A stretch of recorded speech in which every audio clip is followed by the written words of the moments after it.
now is Ali Haji, CEO of American Tungsten. Now, Ali, we're very grateful to get you in for your expertise on tungsten, the mineral. Let's begin with your own project, the IMA Mine Project. Now, you're looking to bring that into development as early as next year. Can you tell us why now is the time to be making these kinds of moves? Well, China has restricted exports of tungsten for the last 2 years to friendly nations or non-friendly nations, I should say, anybody that's not aligned with their interests. As a result, we've seen tungsten prices rally. We've also seen the defense requirement sort of step up and say that stockpiles are required. So tungsten is very much a mineral that is critical, has been since 1979. In order to have military dominance and superiority, access to tungsten is paramount. North America produced tungsten until 2015, and they ceased production in 2015 because China flooded the market with cheap tungsten.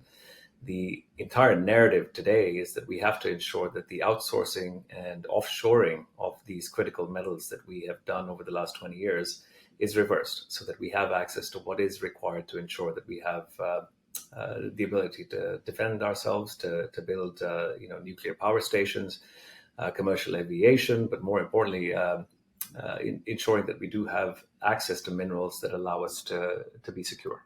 And in terms of those prices, of course, I'm sure you will have to give us some disqualifiers here. But as someone who operates in the tungsten space, can you give us your predictions on where you see the trends moving forward? So no crystal ball here, but I would say that we've had tungsten move from 280, give or take, at the end of last year to now 645 in terms of the spot markets that are being shown to us in Shanghai and Asia. I expect the price to sort of hold tight for now. I don't suspect that it would run up to what we saw in the lithium space, for instance, with 95% increments. However, the use of tungsten in defense, as well as developing nations now looking to shore up their infrastructure, and tungsten is, of course, an alloy hardener.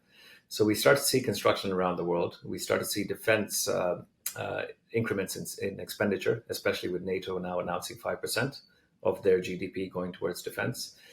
There are also uses for tungsten in microchips. So the AI boom is certainly helping to push up demand. Again, no crystal ball, but I suspect that we will probably hold tight at the levels that we're at today. And moving forward, what are the kinds of things in the macro environment that investors should be staying tuned to that could affect the market?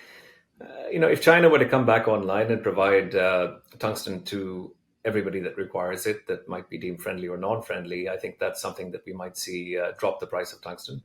The advantage that IMA has with American Tungsten is that we have 2 ounce per ton silver, 0.15% moly. That credit is about $130 to $150, depending on the price of each of those minerals.